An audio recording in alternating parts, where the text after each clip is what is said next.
So, in today's lecture, we'll start with the next theory, named matrix inversion, right?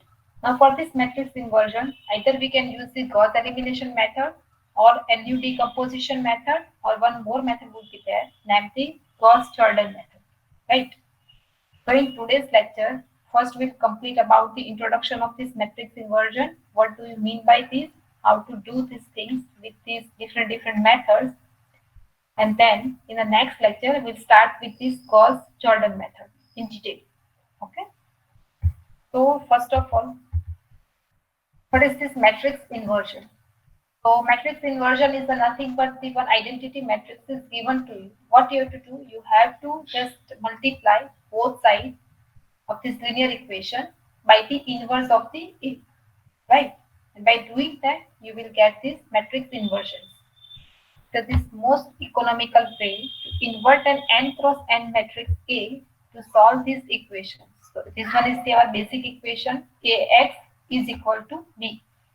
Say up to this up to the previous theories, which equation that we have considered, Ax is equal to b. So on right hand side of this linear algebraic equation, b would be there, right? And b is nothing but some constant factors. Now in matrix inversion, whenever equation is there, then on the right hand side of this equation is equal to I. So I is the what? Your identity matrix. So identity matrix, how can you write down? In that each element is equal to 0 excluding the diagonal. Right? Suppose 3 cross 3 matrix is there. Then in diagonal only one are there, and the remaining elements in the given matrix are equal to 0. Okay? So in that way, you have to write down the identity matrix. So if uh, in exam also question is there, then first of all you have to check the given set of the equation. If it is not in form of Ax is equal to b, then you have to be considered as Ax is equal to I. And at that time you have to explicitly write down I is equal to this identity matrix. Got it? So over here, I is nothing but the n cross n identity matrix. Now size of this identity matrix and the A matrix should be same. Suppose in A 4 cross 5, 4 elements are there, then for the identity also you have to write down 4 cross 4. If it was the 2 cross 2, then you have to write down 2 by 2. Okay. Now the solution X also of the same size, that is the n cross n, will be the inverse of A. So over here, size of the A, X and I all are same, right? Now what we have to do, if we want to make this matrix multiplication, then what we have to do, we have to multiply this equation 1 to both sides by A inverse, right? So if I am multiplying this equation number 1 by the A inverse, then what I got? I got this second equation. Is the A into A inverse of X is equal to I into A inverse. Now over here, if I multiply this A original matrix with the A inverse, then it will be by default 1, right? So what I got on the left hand side, X. And on right hand side, if I multiply A inverse with the identity matrix, then automatically I got the same matrix as output. So over here, X is equal to what? A inverse, right? Now what are the problems with this matrix inversion? So first problem is what? If large set of equations are available with you, then you have to do the high computation. Okay, and because of that, cost of this or cost in terms of the time complexity and space complexity, right? So it should be very high. And second one is the what? The banded matrix loses its structure during the inversion. So whenever we'll do the inversion, then what happened?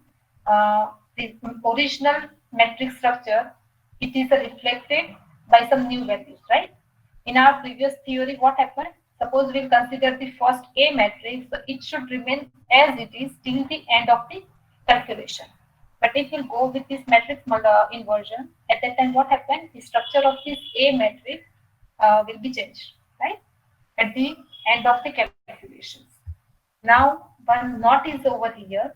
So suppose we'll do the inversion of any triangular matrix, either upper triangular matrix or the lower triangular matrix remains triangular. Okay. It means what? Suppose I'm taking the upper triangular matrix. So my lower three values are 0.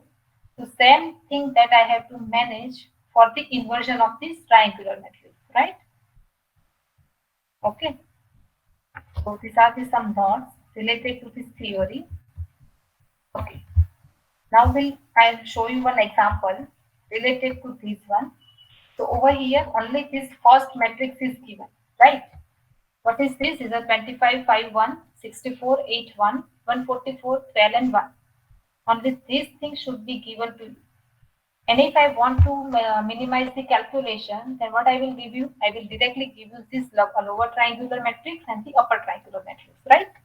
So whenever we'll go with the LU decomposition, so if L and U values are not given to you, then first of all that you have to calculate by yourself.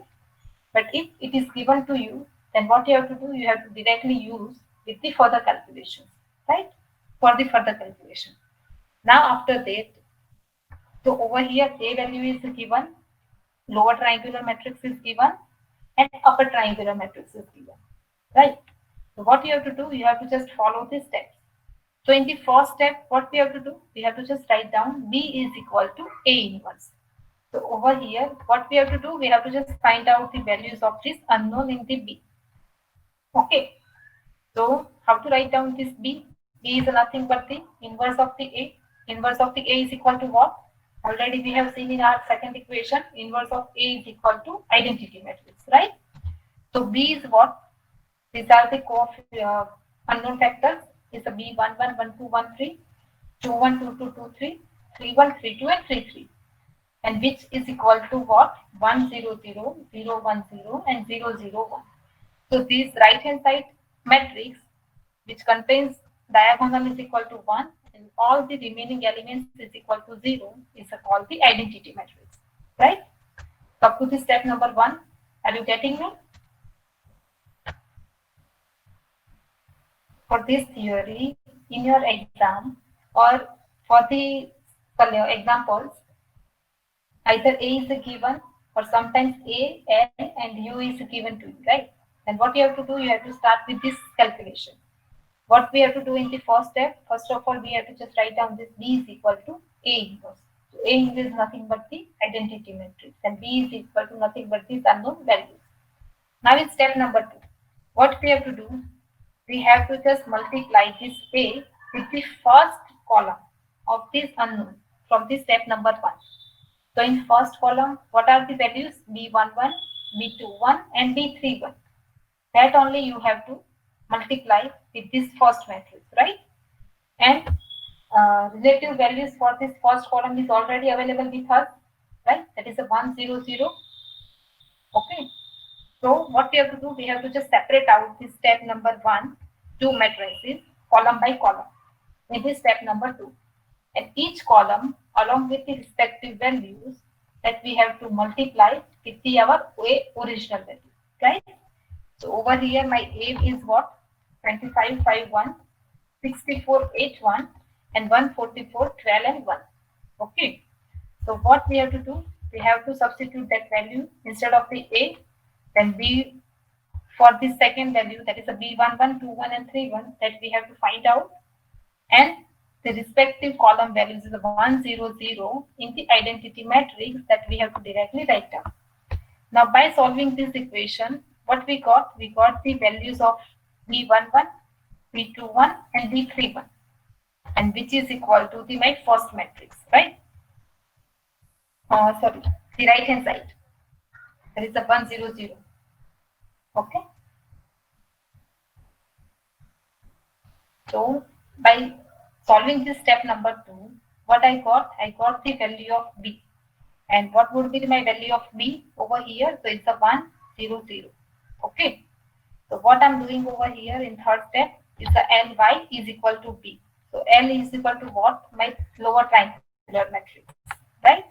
And Y is equal to what? The unknown y1, y2 and y3. The same steps that we have done with this LU decomposition, right? And by doing this, what I got? I got the value of y1, y2 and y3. Now after this third step, what I have to do? I have to take this third equation. It's a ux is equal to y. And instead of this u, I have to just write down this upper triangular matrix which is given with the example, right? X that we have to find out, and Y that already we have calculated with the help of the step number 3 that I have to write down. And by doing this simplification, I got the value of x1, x2 and x3. Okay. So this x1, x2, x3 is nothing but what? B11, 21 and 31. So by doing these 3 steps, I got this first column value. Okay. Now, same thing that you have to follow for the second column and for the third column. Okay. Now, if you want to do the same calculation for the second column, then what you have to do? You have to write down the step number 2 as it is, but instead of this B11, 12 and 13, sorry 31, you have to just write down the B12, B22 and B31. Okay. And over here on right hand side, what are the values? 0, 1, 0. Okay. So in this way, you have to write down the second column. Now, with the help of the second column, you will get the values of the x1, x2, and y1, y2, and y3, right?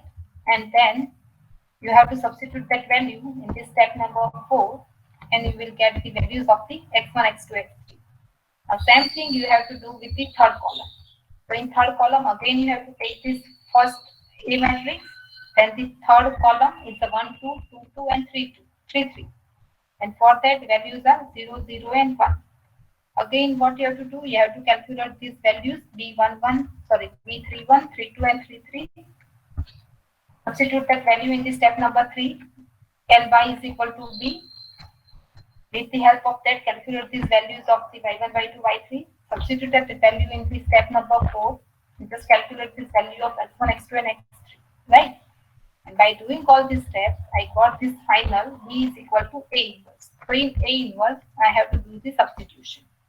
Okay, this x1, x2, x3 that I got for these 3 columns. First column, second column, and the third column. So this one is my final answer by using this matrix inversion. Fine. So up to this, are you getting what you have to do? The same step that you have to follow as the LU decomposition, but only one step is extra over here. This one is the step number 2. The remaining step would be same as the LU decomposition that we have done with the Doolittle method, right? Okay. So up to this, have you got? Is there any question, any doubt, any query? So don't worry, we'll do the respective examples related to related this theory. We'll do some 2 or 3 examples, right? So we'll come to know very well. Okay, are you getting? Okay, I'll scroll down. On this page or the next page? Ajita. So this one is the same step that we have done with the LU decomposition, right? Is the Ly is equal to B, then Ux is equal to Y. Only this second step is the extra over here. Yeah, I will upload it. At the end of the lecture, I will upload it. You need each and every note before the lecture, right? Which is not possible for me. Because for this one example, I have to do each and every things, right? Each and every steps calculation. Then and then only you will come to know each and everything in a clear way. So just give some time to me also for uploading and all. Okay, clear, Ajita? Or any questions? Okay. Step number 3, step number 4 are the same as the LU decomposition. Only new step is what? Step number 2. Okay. So over here, first these 3 steps that we have done for the column 1. Same thing, 3 steps you have to do this for column 2 as well as the for column 3. And whatever value that you got, that you have to substitute, right? In your original equation. That is the step number 1 equation. Matrix, sorry. Right? And by substituting all these 3 cross 3 values, is the 9 values, you will get your answer. So, okay.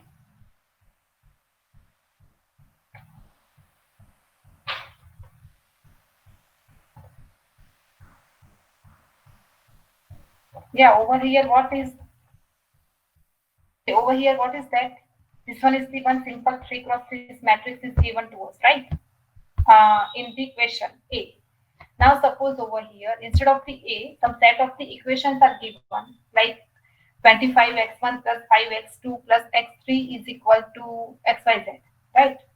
Then you have to calculate this x1, x2 and x3. And for that, you need to make the calculation for the step number 3 and step number 4. That's why. Ma'am, my question is for step number 2. If you see, we have Yeah. two matrices 25, 5, Okay. 1 into B1, B2, B3, 1. If Yeah. I simply Yeah. multiply, I will get the value of B1, B2, 1 and B3, 1. Yeah. Why That's I need to go for these steps when I simply get these things? okay. Fine. But there is no use of step 3 and step 4 now because I'm calculating the same thing but by going 2 steps ahead. Yeah, okay, fine. I got your question, okay. For this, that is okay. Now suppose instead of this A matrix, say 25x1 plus 5x2 plus x3 is equal to 1. This kind of equation is there, right? Then you have to calculate the x1, x2 and x3 value, right? Are you getting me? What I'm trying to tell you? Over here, directly matrix is given to you. But instead of the matrix, suppose equations are given to you, then what you have to do, you have to calculate these values of x1, x2 and x3. And that's why I have defined each and every steps over here, right? So if any of the values uh, that you want to calculate, so you can follow the steps. Okay, clear? Okay, fine. So today we'll complete over here. In the next lecture, we'll do some examples related to this theory. Right? So you will clear out in a easiest way each and every doubts of yours. Fine. So just I will end my meeting over here.